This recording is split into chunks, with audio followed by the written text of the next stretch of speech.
Folks, this is Ron Howard from Extreme Sequences, and I have no time to make fun of this video. This is about as serious as it gets, and I tell you what, man, I was almost brought to tears today. What I'm about to share with you is remarkable. And I'm going to call out this guy's name because I think what he has done is truly a huge blessing to all of the xLights community, to anyone that has these crazy high density props. Man, I'm telling you, Scott Hansen is the man of the hour. Hell, man of the day, man of the month, man of the year, in my opinion. Because what I'm about to show you will change the way you work with high density model groups forever. So are you ready for this? I'll share with you what it says, and then I'll show you how it works. And I was totally missing the boat. I was trying to figure this out all on my own, and I was blowing it. So I reached out to Scott, and he goes, "Oh, you do this." I'm like, "Oh my gosh, I totally missed it." Version 2020.21, xLights, enhancement, miracle, groovy. Add model group import from other RGB effects files. I saw that and I went, what? I was just asking about this. My last video talked about this. And I don't know if he saw it. This could have been on the hot plate for a long time. I don't know. But Scott is a genius for doing this. And he says it's his first iteration of it. He thinks he's got some things to work on, but I haven't seen any issues with it, and I've just barely started playing with it. As a matter of fact, what I'm about to show you is the second time I've even done it. So I'm going to make Fred Pizzone here famous with his layout. He is one of these guys that goes out and gets the Gilbert Engineering 696 node Rosa wreath. There it is. And we know that in the Rosa wreath, we have submodels. Not just one, not two, not five. We've got a bunch of these. And so there have been a lot of questions. You know, do I need to create all these groups? Now, there's really not that many groups. You've got your feathers, outer balls, supposed to be spokes, not spooks, arrows, rings, outer ring, all that kind of stuff, right? And before you start mapping sequences, it is imperative that you create groups. There's my verts group, my mega spinners group, all these things that are so important, right? And there they are down here. Let me scoot this up just a little bit. Okay, mega spinner circles, see, there they are.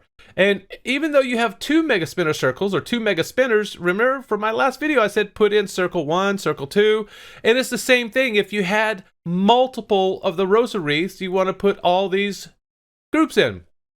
Now, there's no way to right-click, export these groups and import these groups from here. That doesn't exist. So poor Fred has to go in here and right-click up here and go add group, Rosa wreath, and he makes a mistake, right? So he goes over here, Rosa wreath, and spokes group, thinking that's what I named mine. So in the mapping process, it's going to say, yeah, I don't recognize that. You're going to have to manually pull that over into place. Where otherwise, if it were the same name, he could just hit auto map. And there's your easy mapping. Auto map. It's been built in the system forever.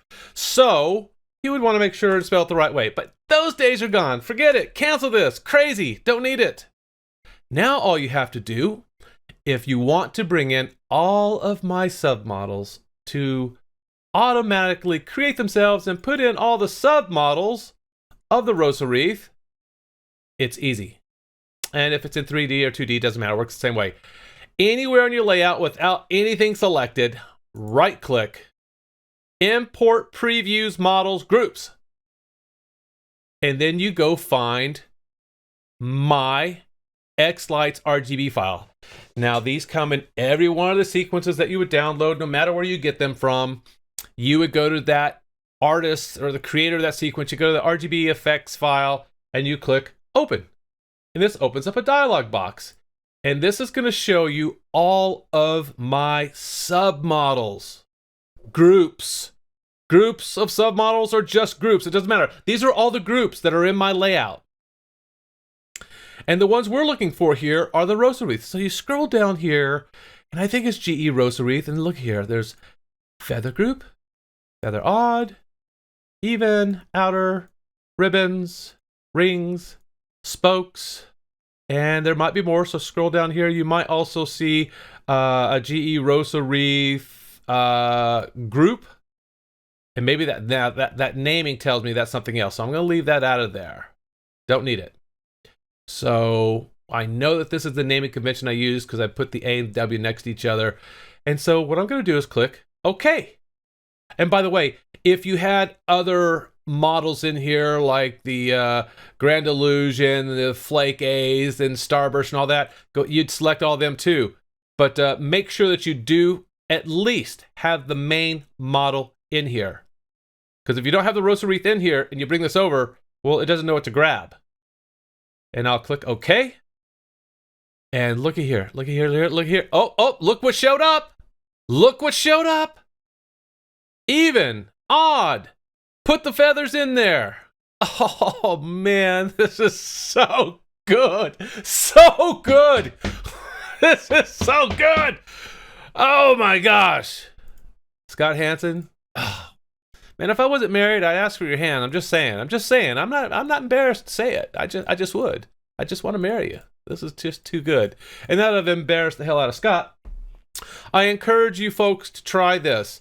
I know I've made these PDF documents with the naming conventions, and again, you always have to go in here, right-click, add the group, and have to type in the whole thing or copy it, whatever you want to do. This is so much faster, so much easier. I'll be working with this a whole bunch more over the next few days to make sure to weed out any anomalies I might find, because I kind of live in this, and this is going to save everybody a ton of time. So do me a favor. Reach out to Scott Hansen and thank him for doing this, because this benefits everybody. Most of the people that are be mapping and buying these big props. All right, that's all I got for you. I hope this was helpful. I hope you enjoyed it. Catch you later.